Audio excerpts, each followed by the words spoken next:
I'm really honored today to be with you as your dean as we celebrate your success at commencement. And let me just start by saying that I really do love you guys. You guys are amazing. You are that class that started in infamous August 2017 here in Charlottesville, but you persevered. You're also the class that just last month brought down the house at Abbott while the UVA won the National Basketball Championship.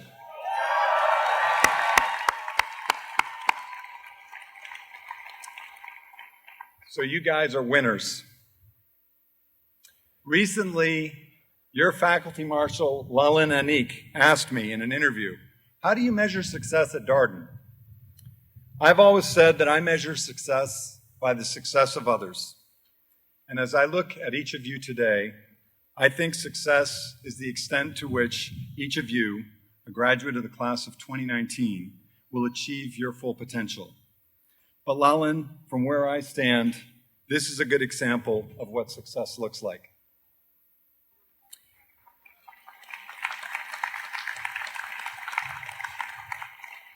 So over the next few minutes, I want to reflect on what it means to achieve your full potential.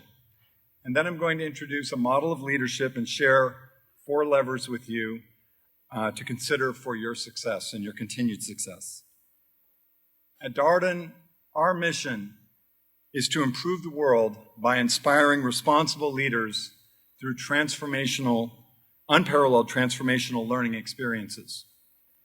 So what does a responsible leader in our complicated world look like today? And how do you, as you head into the world, become one?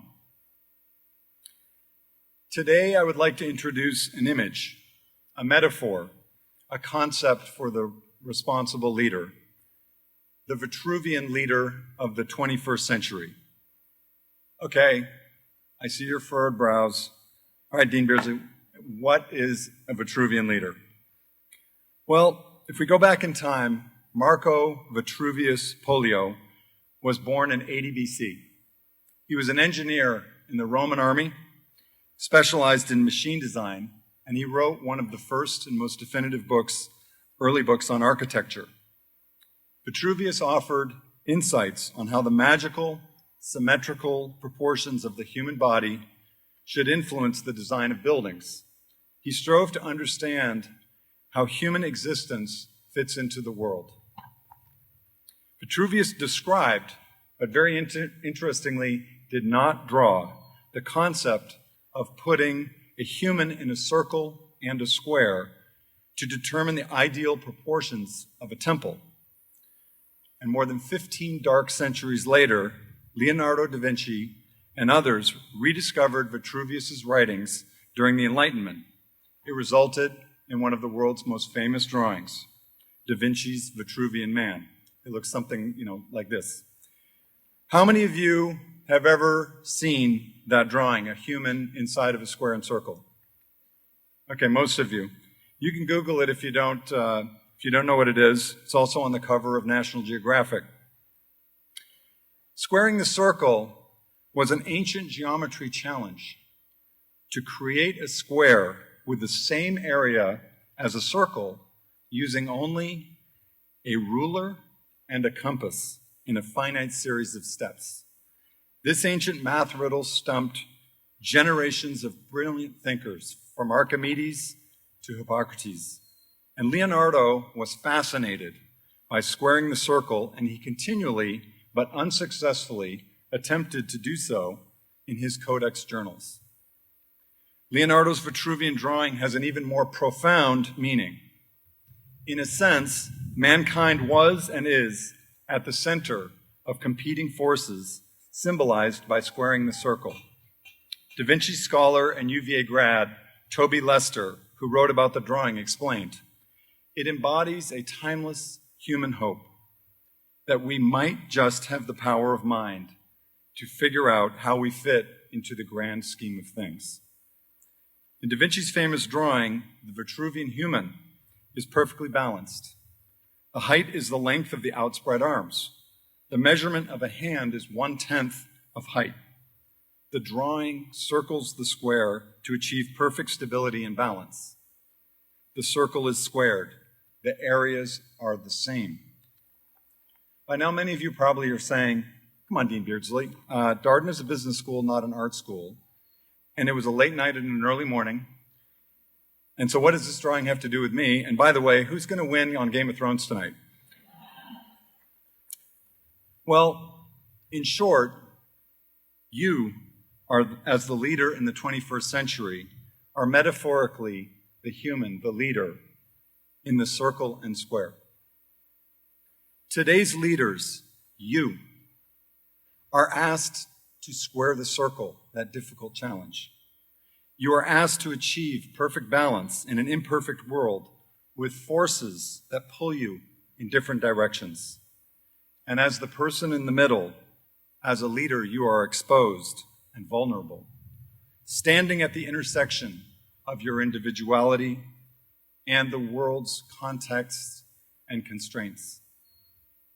We live in a society of contradictions in which a 140-character tweet can be a missile, a world in which people are divided and pigeonholed by their backgrounds, origins, status, or beliefs. And differences are underlined like the little tiny part of the circle that is outside the square.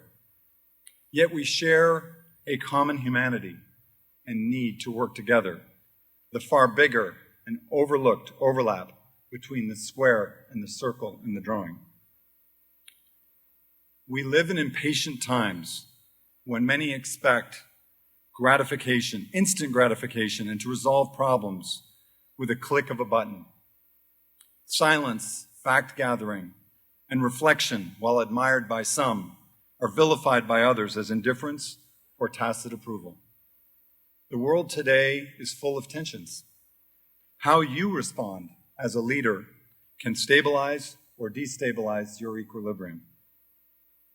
To excel in this environment, you will need to understand the levers that you have in your control. You will need to square the circle of your personal life and your professional life. You have a lot to balance. You will need to use a telescope to consider the long term while keeping a microscope on the short term. You will need to consider serving others over personal glory, right brain versus left, plowing through the mundane while remaining curious, contemplating how to bring people together while allowing for individuality. Leonardo's drawing is sometimes called the canon of proportion. And great leaders come to know the proportion to give the various facets of their life, how to reconcile many opposites. So how can you square the circle and be a successful Vitruvian leader? I see 4 primary levers for your consideration. They are habits, environments, mindset, and curiosity. Let's start with habits. What do you do and when do you do it? Aristotle said, we are what we repeatedly do. Excellence, therefore, is a habit. What are the things that take up most of your life? I would say the biggest and most important habits are in the acronym SWEET. Sleep, work, eat, exercise, and technology. Throughout my life, and having learned some of these the hard way, I have been amazed to see how these habits form the basis for either long-term success or failure, often related to health. Here are a few observations. On sleep, do you get 7.5 or 8 hours of quality sleep a night, like last night? Which can be a game changer for improving your productivity and happiness. On work, work hard, but remember that work will expand to fill the time you give it. What limits will you place, and how will you block time to think and recharge? On eating and exercise, they will be a constant struggle as you attempt to be superhuman. Do you hydrate? What do you eat? And when? And how do you exercise? Problem solve for both of those things. And for the T, technology, master its power, but be wary of its addiction. I increasingly observe that Wi-Fi has aggressively moved its way onto the base of Maslow's pyramid and hierarchy of needs. Don't let technology rule you and prevent you from being in the moment. How do you feel about Alexa and Siri knowing every conversation that you're having and recording it? Think about it. Remember, habits are sweet. Second, after habits is environments. The who and the where. Where do you live and with whom? Who do you spend your time with? Who are the sponsors that you will recruit to help you keep being successful? From which cultures are you learning? People, relationships, geography, culture, they all matter enormously. And here's the thing, you have choices. They're your choices. After habits and environment, the third lever for your consideration is curiosity. Einstein said, "I have no special talents. I am just passionately curious."